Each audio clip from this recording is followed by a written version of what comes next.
friends, welcome back to my channel. My name is Dom, and in today's video I'm going to be doing my June TBR.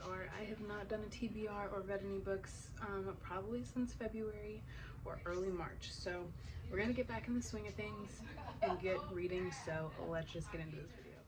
Okay, so the first book that I'm reading currently in the month of June is The Honeymooners by Christina Lauren.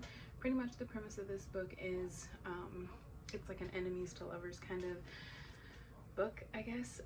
So Olivia and Amy, they're twin sisters, they're identical twin sisters, and it is Amy's wedding day, and the whole guest party, the wedding party gets ill. They get very ill, and so Amy and her new husband, they cannot attend their honeymoon because they are so ill. They're sick, they're just puking everywhere. So Olive, which is Amy's twin sister, and then the best man, they didn't get sick. But Olive and the best man aren't really friends. They don't really mesh well, so they have to go on this honeymoon together and pretend that they're married, and they have to last 10 days in Maui. So it's gonna be a crazy wild ride, and I'm on page 135, and I'm really enjoying it. I really like these characters so far. I'm really enjoying it, so I can't wait to continue reading this. And I love these kind of reads for the summer, just like romancy books. I'm all about it, okay? I'm all about it. My life is a movie. Alright, moving on. So the next book is Book Lovers by Emily Henry, and I'm just going to read the back because I don't know too terribly much about this. I haven't been watching booktube very much since I've been reading. So I'm just going to read the back and we shall see. So Nora Stevens' life is books. She reads them all, and she is not that type of heroine.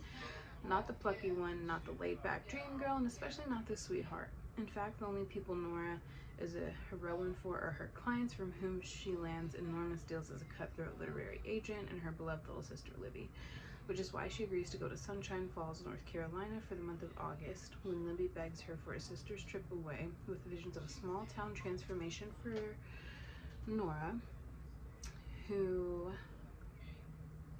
she's convinced needs to become the heroine in her own story. But instead of picnics in meadows or run-ins with a handsome country doctor or bulging four-armed bartenders, Nora keeps bumping into Charlie Lastra, a bookish, brooding editor from back in the city. It would be a meet cute if not for the fact that they've met many times and it's never been cute.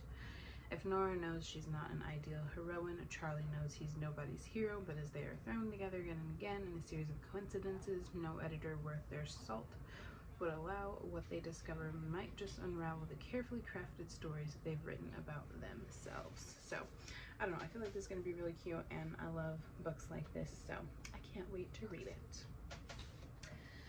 So I only have two more books to talk about, and this is The X Talk, and this one is about by Rachel Lynn Solomon. So the premise of this is it's a podcast, and it's pretty much like the podcast hosts are supposed to be exes. However, the two podcast hosts are not exes, actually.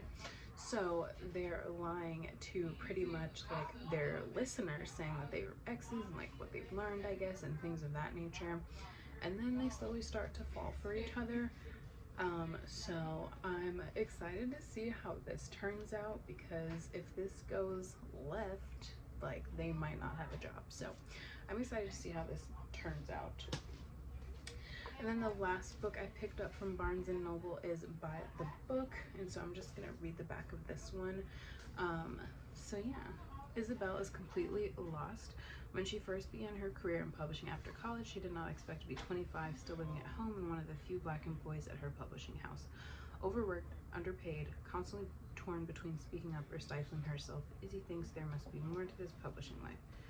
So when she overhears her boss complaining about a beastly high-profile author who has failed to deliver his long-awaited manuscript, Isabel sees an opportunity to prove her worth and finally get the recognition she deserves.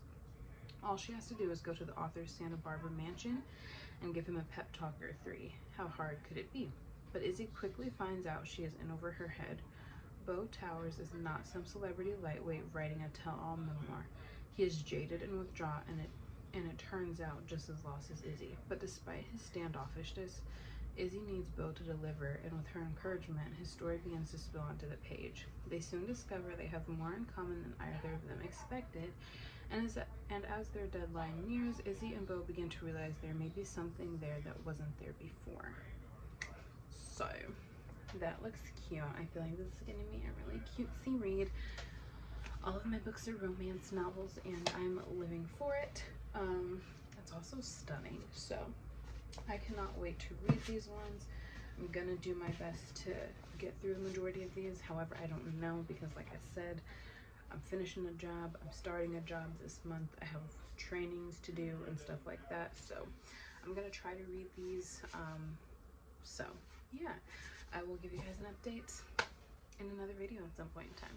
But that is all for this video. I hope you guys enjoyed it. Let me know what you guys are planning to read in the month of June down in the comment section below. And I'll see you guys in the next one. Bye, friends.